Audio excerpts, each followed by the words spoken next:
Mini mirror niya yung front, yung back, yung auction dyan at voila! Hi everyone! So gusto ko lang mag-share ng best purchase ko this 2025. Malamang alang namang best purchase of 2026. Wala pa nga, di ba?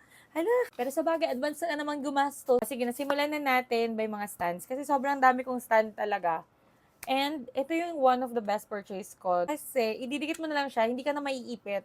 Plus, sobrang liit niya lang, oh. Tingnan mo naman. Uy, ang cute ng paa. Para lang talagang octopus. Charis. It comes with a shutter. Pero I do have this one, yung maliit lang din to and very gamit na gamit ko to sobra, I swear. Ayan, ito, ayan. Ito yung hinihila, tas madalas ako naiipit dyan. But, okay to kapag gagamitin mo yung back cam mo. Basta kapag gagamitin mo yung back cam mo, I'll go for this one kasi madidikit mo pa ang another one of the best purchase ko this 2025. Alam nyo ba to? Ay nako.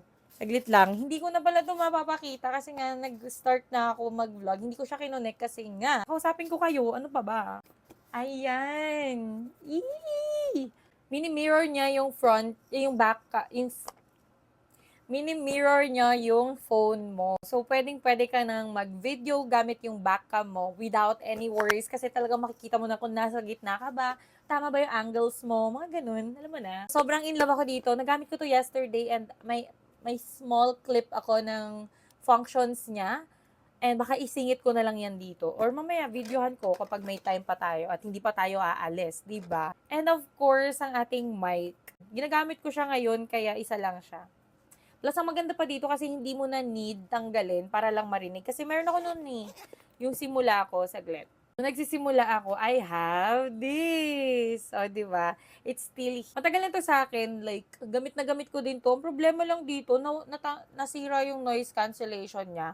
Kaya kapag ginagamit ko siya, malamang naririnig nyo pa rin yung ingay. And ito is another best purchase ko. Kasi sobrang liit niya lang, sobrang compact niya lang. Stand din 'to, eh, natutuwa ako dito. Didikit mo lang 'to sa likod, may MagSafe na. Plus ang maganda pa dito, ang maganda pa dito kasi pwede mo 'tong gamitin sa gym or kung saan ka man ididikit na may magnet ha, I mean may bakal na pwede siya mag-magnet, ganyan. Siyempre hindi rin papahuli itong binudol ko sa aking friend. Binudol? Ako pala yung nabudol.